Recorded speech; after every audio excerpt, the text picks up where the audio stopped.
Hello दोस्तों, nursing concept corner में आपका हार्दिक स्वागत है। आज अपन नर्सिंग मैनेजमेंट की जो यूनिट 1 है उसको डिस्कस करने वाले हैं। Nursing management and leadership BSc nursing 6 semester का सब्जेक्ट है। तो चलो अपन नर्सिंग मैनेजमेंट की जो यूनिट 1 है उसको डिस्कस करते हैं। जो नर्सिंग मैनेजमेंट की यूनिट 1 है उसका नाम है health care delivery system and nursing services in India. तो चलो वीडियो को स्टार्ट करते हैं।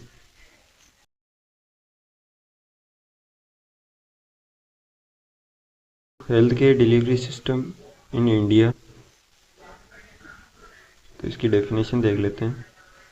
तो health care delivery system refers to the organization of people, institutions and resources that deliver health care services to meet the health needs of population।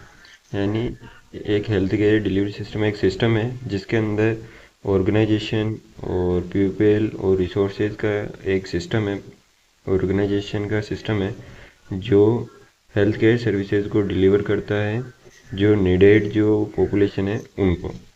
तो चलो देख लेते हैं next structure of health care delivery system. तो जो health care delivery system है India का वो मल्टी टायर्ड है। इट मीन्स इसको 3 जो लेवल्स है उसमें डिवाइड किया गया है। तो चलो अपन जो 3 लेवल्स है उनको डिस्कस कर लेते हैं। प्राइमरी लेवल, जो फर्स्ट लेवल है वो प्राइमरी लेवल होता है। इसका जो गोल होता है वो होता है provide basic preventive promotive and curative health services. यानी जो हेल्थ को प्रिवेंट कर सके और हेल्थ को प्रमोट कर सके और जो इलनेसेस वगैरह है माइनर इलनेसेस उनको अपन ट्रीट कर सके, ऐसी सर्विसेज इसके अंदर प्रोवाइड की जाती है। इसके अंदर कौन कौन से जो हेल्थ केयर सेंटर्स आते हैं, तो इसके अंदर जो फर्स्ट आता है वो सब सेंटर आता है। सब सेंटर क्या है, तो sub centre first contact pointing in community. जो हेल्थ केयर सर्विसेज और जो कम्युनिटी है उसके बीच में जो फर्स्ट जो हेल्थ केयर और कम्युनिटी के बीच में जो कनेक्शन है वो सब सेंटर आता है। इसके अंदर focus on maternal child health immunisation and basic जो हेल्थ केयर है उन पर फोकस किया जाता है। इसके अंदर मेनली जो एमसीएस से रिलेटेड केयर है वो प्रोवाइड करवाई जाती है। और जो सेकंड जो इसके अंदर जो सेंटर आता है वो पीएचसी आता है, प्राइमरी हेल्थ सेंटर। इसके अंदर जो सर्व 20,000 से 30,000 पॉपुलेशन को सर्व करता है। प्रोवाइड आउट पेशेंट सर्विसेज, मतलब जो ओपीडी टाइप जो सर्विसेज है वो प्रोवाइड कर पाता है। माइनर प्रोसीजर वो कैरिड आउट किए जाते हैं। और जो रेफरल, अगर कोई पेशेंट ज़्यादा सीरियस है तो उसको हायर सेंटर पर रेफरल जो सर्विसेज है वो प्रोवाइड करवाई जाती है। जो नेक्स्ट जो इसके अंदर जो सेंटर आता है वो अर्बन प्राइमरी हेल्थ जो सेंटर है वो आता है। जो अर्बन प्राइमरी हेल्थ सेंटर है उसके अंदर जो अर्बन पॉपुलेशंस और स्लम्स एरियाज है उनके अंदर जो पॉपुलेशन है उनको हेल्थ केयर सर्विसेज प्रोवाइड करवाई जाती है।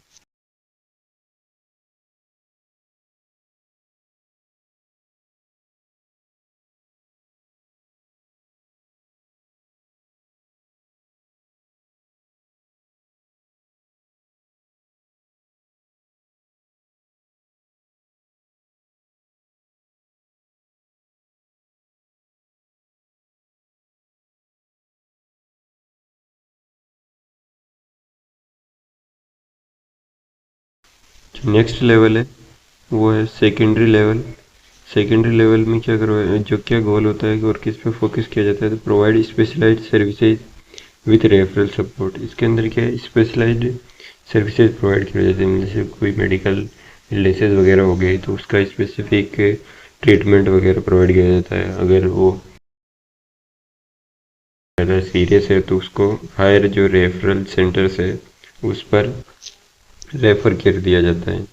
इसके अंदर कौन कौन से जो सेंटर्स है उनको इंक्लूड किया गया है, तो इसके अंदर जो सीएचसी है उनको इंक्लूड किया गया है। सब सेंटर्स और डिस्ट्रिक्ट हॉस्पिटल को इसके अंदर इंक्लूड किया गया है। जो सीएचसी है वो 30 bedded hospital with specialised in medicine, surgery, paediatrician और स्ट्रिक्स यानी गायनिकोलॉजिस्ट। तो जो सीएचसी है वो 30 बेड का क्या है एक हॉस्पिटल होता है। जिसके अंदर 4 स्पेशलिस्ट डॉक्टर बैठते हैं, जिसमें मेडिसिन यानी फिजिशियंस हो गया, सर्जन हो गया, पीडियाट्रिशियन हो गया और गायनिकोलॉजिकल जो गायनिकोलॉजिस्ट होता है वो बैठता है। जो डिस्ट्रिक्ट या सब डिस्ट्रिक्ट जो हॉस्पिटल्स है वहाँ पर कॉम्प्रेसिव इन पेशेंट सर्विसेज प्रोवाइड करवाई जाती है। यानी ऑल टाइप कॉम्प्रेसिव मतलब क्या होता है कि प्रिवेंटिव, प्रमोटिव, क्यूरेटिव और रिहेबिलिटेटिव, ये जो चारों टाइप की जो हेल्थ केयर जो सर्विसेज है वो प्रोवाइड करवाई जाती है। और यहाँ पर जो पेशेंट है उसको इन पेशेंट जो वो सर्विसेज प्रोवाइड करवाई जाती है। इट मीन्स वार्ड के अंदर एडमिशन वगैरह, डिस्चार्ज वगैरह जो प्रोसेस है वो होता है। Next upon tertiary level of health care system देख लेते हैं। इसके अंदर हाईली स्पेशलाइज्ड केयर प्रोवाइड करवाई जाती है। इसके अंदर क्या होता है, जो रिहेबिलिटेटिव जो केयर्स होती है वो इसके में अंदर प्रोवाइड करवाई जाती है। इसके अंदर कौन कौन से इंस्टीट्यूट इंक्लूड है, तो मेडिकल कॉलेजेस, स्पेशलाइज्ड इंस्टीट्यूट जैसे AIIMS, NIMHANS, advanced referral hospitals, super speciality departments, ये सारे जो है ये इसके अंदर टर्शियरी लेवल के अंदर आते हैं। नेक्स्ट अपन देख लेते हैं फंक्शंस ऑफ दिस सिस्टम। जो हेल्थ केयर सिस्टम है उसके क्या क्या फंक्शंस है वो अपन देख लेते हैं। तो जो फर्स्ट फंक्शन है प्रिवेंटिव हेल्थ, जो हेल्थ है उसको प्रिवेंट मतलब इलनेसेस को प्रिवेंट करेगा थ्रू इम्यूनाइजेशंस, न्यूट्रिशन प्रोग्राम्स, इनके थ्रू जो डिजीज़ है उसके अक्रेंस से पहले उसको प्रिवेंट कर लिया जाता है। नेक्स्ट है क्यूरेटिव सर्विसेज। तो क्यूरेटिव केयर के अंदर क्या करेंगे, जो इलनेसेस वगैरह हो गई है तो उसको अपन मेडिकली और सर्जिकली उसको ट्रीट करेंगे। नेक्स्ट रिहेबिलिटेटिव सर्विसेज, इसके अंदर पेशेंट को अपन कोपिंग स्किल्स वगैरह और जो डिजीज़ है उसके साथ में उसको कैसे सर्वाइव करना है उसके बारे में बताते हैं और जो उसकी डिसेबिलिटीज़ है उसको मिनिमम करने की ट्राई करते हैं। नेक्स्ट जो फंक्शन है वो है हेल्थ प्रमोशन एंड एजुकेशन। तो जो हेल्थ केयर डिलीवरी सिस्टम है वो हेल्थ को प्रमोट करता है और उससे रिलेटेड जो भी एजुकेशन है जैसे हैंड हाइजीन वगैरह हो गया, तो उससे रिलेटेड जो इंफॉर्मेशन है वो पॉपुलेशन को प्रोवाइड करवाता है। नेक्स्ट है रिसर्च एंड ट्रेनिंग। जो स्टूडेंट्स है या जो नर्सिंग स्टाफ्स वगैरह है उनको रिसर्च के लिए स्टेज प्रोवाइड करवाता है और ट्रेनिंग करवाता है ताकि जो क्वालिटी केयर में इम्प्रूवमेंट हो सके। नेक्स्ट है features of Indian health care system. तो क्या क्या फीचर्स है इंडियन हेल्थ केयर सिस्टम के वो अपन देख लेते हैं। जो फर्स्ट जो फीचर है वो है mixed health system. It means mixed का मतलब हो गया कि गवर्नमेंट और प्राइवेट दोनों सेक्टर को मिला के जो हेल्थ केयर डिलीवरी सिस्टम बना हुआ है। नेक्स्ट ये किस पे फोकस करता है, तो डिजीज़ कंट्रोल पर प्रोग्राम्स है उन पर ज़्यादा फोकस करता है। जैसे टीबी हो गया, मलेरिया हो गया, उनको कंट्रोल करने के लिए प्रोग्राम्स ऑर्गेनाइज करवाता है। Next hierarchical referral chain. तो इसके अंदर क्या होता है, जो रेफरल चेन है वो हायरार्कियल है। जैसे कि पहले प्राइमरी जो हेल्थ केयर सेंटर है वहाँ से सेकेंडरी हेल्थ केयर पर रेफ़र किया जाता है, सेकेंडरी से फिर टर्सरी लेवल पर रेफ़र किया जाता है। जो ये एक तरह से हायरार्कियल स्ट्रक्चर बना हुआ है referral system. Next free services in public hospitals for basic care. जो गवर्नमेंट से जो फंडेड जो हॉस्पिटल्स हैं उनमें जो बेसिक केयर्स है वो फ्रीली अवेलेबल करवाई जाती है पब्लिक के लिए। देन जो नेक्स्ट जो फंक्शन फीचर है वो है emphasise on primary care and जो रूरल आउटरीच। यानी ये क्या है, प्राइमरी केयर को प्रमोट करता है और जो रूरल है वहाँ पर आउटरीच मतलब वहाँ पे फैसिलिटीज़ अवेलेबल हो इसको इंश्योर करता है। नेक्स्ट अपन देख लेते हैं challenges of health care delivery system. Delivery system है उसमें क्या क्या चैलेंजेस है उनको डिस्कस कर लेते हैं। फर्स्ट चैलेंज है inequal access in rural and urban. जो रूरल एरियाज़ है और अर्बन एरियाज़ है उसके अंदर जो हेल्थ केयर सर्विसेज है उसका अनइक्वल एक्सेस है। मतलब अर्बन में ज़्यादा मतलब ज़्यादा फैसिलिटीज़ अवेलेबल होती है हॉस्पिटल में, रूरल में जो फैसिलिटीज़ है वो प्रॉपरली एक्सेस या अवेलेबल नहीं हो पाती है। नेक्स्ट चैलेंज है इनएडिक्वेट मैन पावर। जो पर्सन हेल्थ केयर पर्सनल है उनकी डेफिशिएंसी है, जिसकी वजह से जो केयर है वो कंटिन्यूटी नहीं हो पाती है और प्रॉपर केयर भी नहीं अवेलेबल हो पाती है। और इससे क्या होगा, जो पेशेंट और जो नर्सेज रेशो है वो बहुत कम है, जिसकी वजह से जो क्वालिटी केयर है वो प्रोवाइड नहीं हो पाती। नेक्स्ट चैलेंजेस है इंफ्रास्ट्रक्चर के, यानी जो इक्विपमेंट्स वगैरह या फर्नीचर जो बिल्डिंग हो गई हॉस्पिटल की, वो उनकी डेफिशिएंसी की वजह से भी रूरल्स एरियाज में ज़्यादा डेफिशिएंसी होती है, तो वहाँ पर हेल्थ केयर सर्विसेज अवेलेबल नहीं हो पाती है। नेक्स्ट है high out of pocket expenditure, यानी जो पीपल है उनकी जो इनकम होती है उसका जो मैक्सिमम पार्ट है वो मेडिकल इलनेसेस वगैरह और जो ट्रीटमेंट है उसके अंदर स्पेंड हो जाता है। नेक्स्ट चैलेंज है insufficient referral and record system, यानी जो हेल्थ केयर डेटा है उसका रिकॉर्ड और जो रेफरल सिस्टम है वो इनसफिशिएंट है, वो जो है उसकी वजह से भी हेल्थ केयर डिलीवरी सिस्टम पर इफेक्ट पड़ता है। नेक्स्ट अपन देख लेते हैं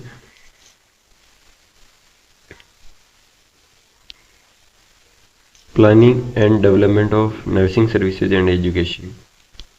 तो प्लानिंग ऑफ नर्सिंग सर्विसेज देख लेते हैं अपन। फर्स्ट डेफिनेशन है systematic process of assessing the needs and organising nursing services to meet the goal health गोल।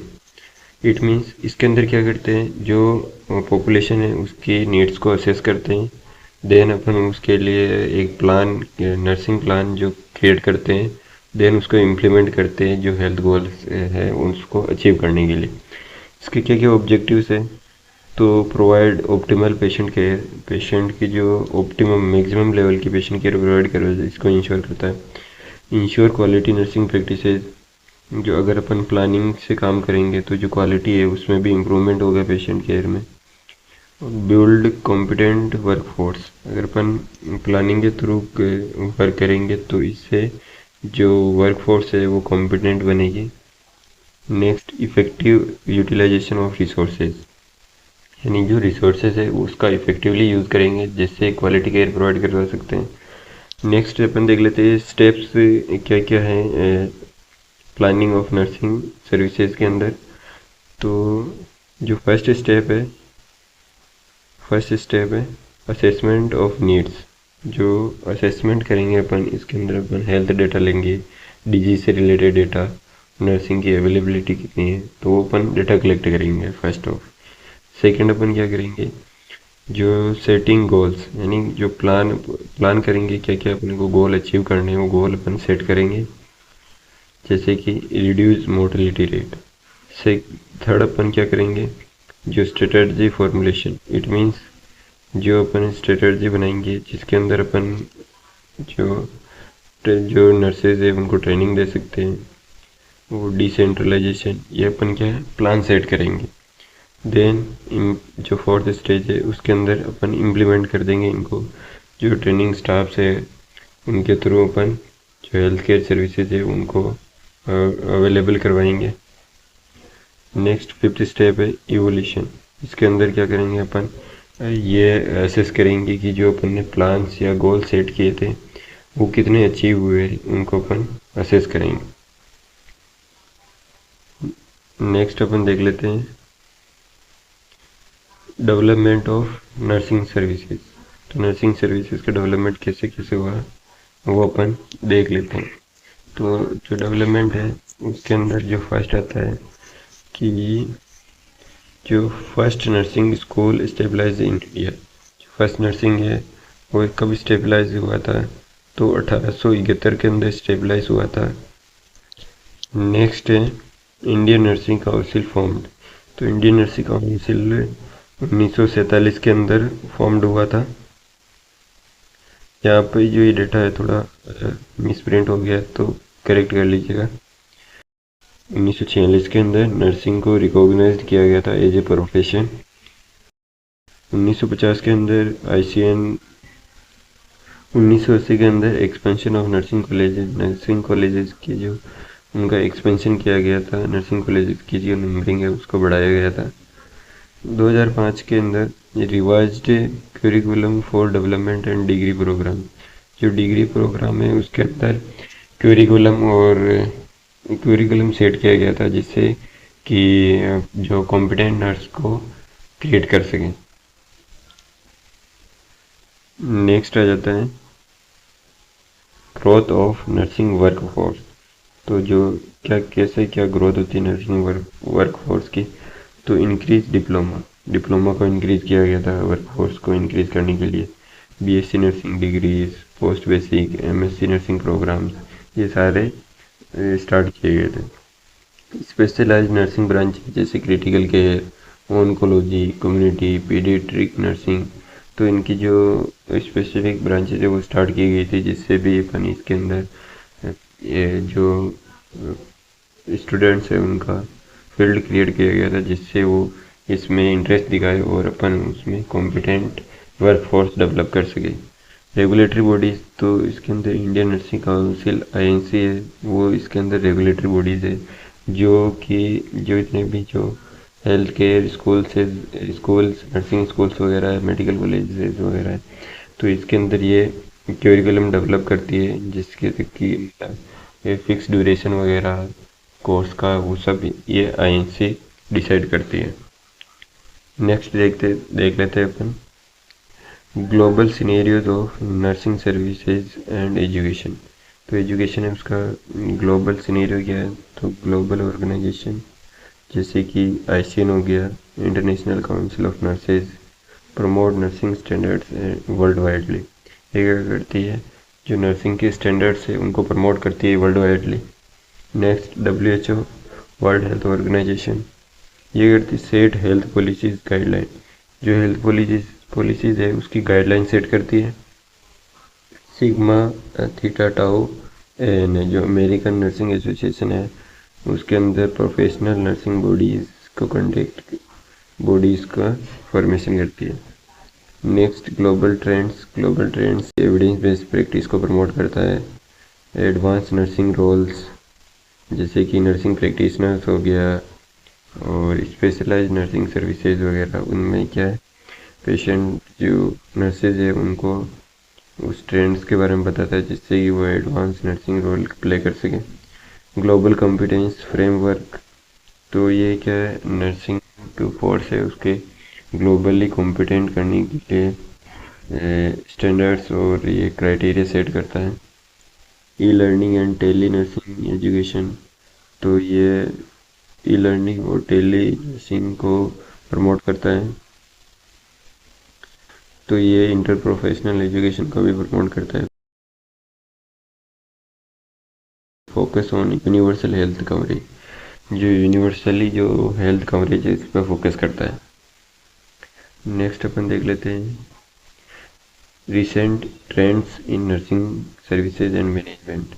जो रिसेंट में क्या क्या ट्रेंड्स है नर्सिंग सर्विसेज में, तो एक तो advance and specialised nursing role, इसमें क्या है nurse practitioner, clinical nurse specialist, educator, nurse administrator, ये क्या है इसके भी एडवांस में इसके ट्रेंड चल रहे हैं। नेक्स्ट टेक्नोलॉजी इन्वॉल्वमेंट, तो अपन और क्या नर्सिंग सर्विसेज के अंदर इंक्लूड कर सकते हैं, तो जैसे ई हेल्थ हो गया, टेली मेडिसिन हो गया, इलेक्ट्रॉनिक हेल्थ रिकॉर्ड्स हो गया, सिमुलेशन लैब्स जो स्टूडेंट को प्रैक्टिकल स्किल्स सिखाने के लिए सिमुलेशन लैब्स फॉर्मेशन करना। Next community and public health nursing, increased role in preventive care, family welfare programmes, school health services, इनमें क्या करती है community health nursing role play करती है। नेक्स्ट अपन देख लेते हैं नेक्स्ट जो ट्रेंड है वो है एविडेंस बेस्ड प्रैक्टिस।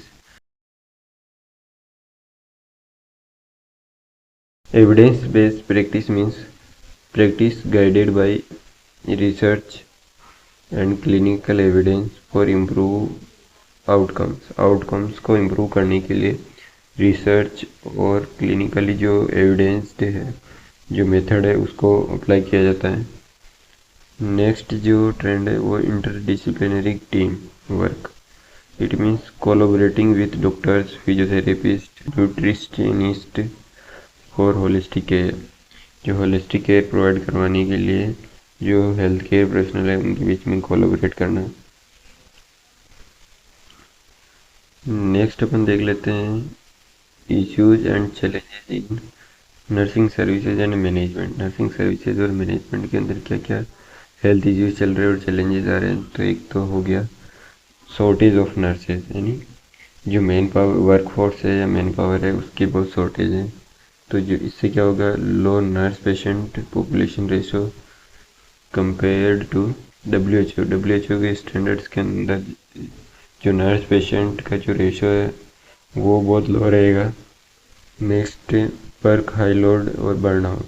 जो वर्क लोड है वो बहुत हाई हो जाएगा जिसकी वजह से क्वालिटी वो कम हो जाएगी। नेक्स्ट इशू आता है चैलेंजेस, डिस्ट्रीब्यूशन ऑफ इनिक्विटी, यानी जो सर्विसेज है उनको अर्बन के अंदर तो स्किल्ड पर्सनल्स मिल जाते हैं, पर लेकिन जो रूरल एरियाज है वहाँ पे स्किल्ड फोर्स की बहुत कमी है। उसकी वजह से भी इनइक्वलिटी डिस्ट्रीब्यूशन हो गया हेल्थ केयर का।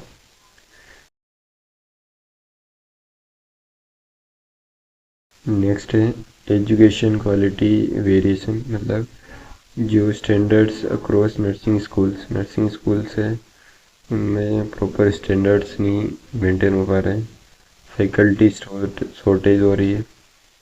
जो नर्सिंग स्कूल्स चल रहे हैं उसमें क्या है, फैकल्टीज ही नहीं है। तो उससे क्या हो गया, जो स्टडीज़ है स्टूडेंट की, नर्सिंग स्टूडेंट की, वो भी अफेक्ट होती है और उसको प्रॉपर जो क्लिनिकल एक्सपोजर है वो भी नहीं मिल पाता है। उसकी वजह से भी क्वालिटी जो एजुकेशन है वो कम हो रही है। नेक्स्ट इशू हो गया प्रोफेशनल रिकॉग्नाइजेशन एंड स्टेटस, यानी limited autonomy compare to global practice. Hierarchical structure है, इसकी वजह से भी प्रोफेशनली रिकॉग्नाइज्ड है स्टेटस। नेक्स्ट है salary and working condition. Salary and working condition, इसके अंदर क्या है, वेज डिस्पार्टीज, मतलब जो सैलरी का गैप है प्राइवेट और पब्लिक सेक्टर के बीच में वो बहुत ज़्यादा है। उसकी वजह से भी चैलेंजेस है। और इसके अंदर जो स्टूडेंट्स है वो अपना इंटरेस्ट है वो कम दिखाते हैं।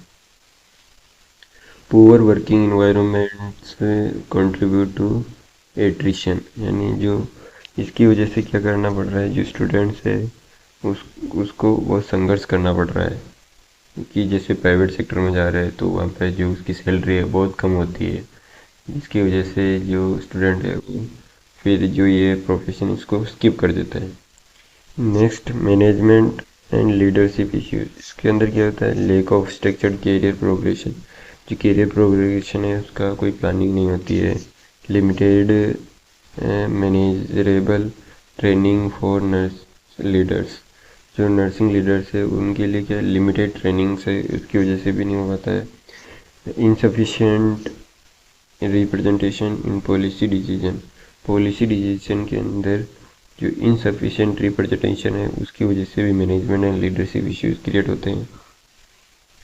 नेक्स्ट अपन देख लेते हैं कि गवर्नमेंट के क्या क्या इनिशिएटिव्स है उसको इम्प्रूव करने के लिए। तो increase seats in nursing education के अंदर सीट्स को इंक्रीज कर देना। स्किल डेवलपमेंट प्रोग्राम्स मतलब चलाए जा रहे हैं, उसकी वजह से भी अपन इनको ओवरकम कर सकते हैं। Next, national health mission support nurse training and community outreach.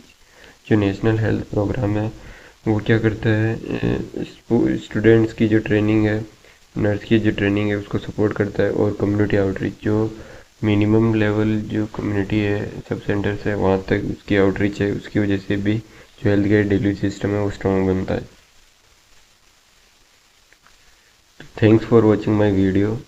अगर वीडियो अच्छा लगा हो तो प्लीज़ वीडियो को शेयर एंड लाइक करें और चैनल को सब्सक्राइब कर दें ताकि इसके जो नेक्स्ट वीडियो आने वाला है तो आप तक जल्दी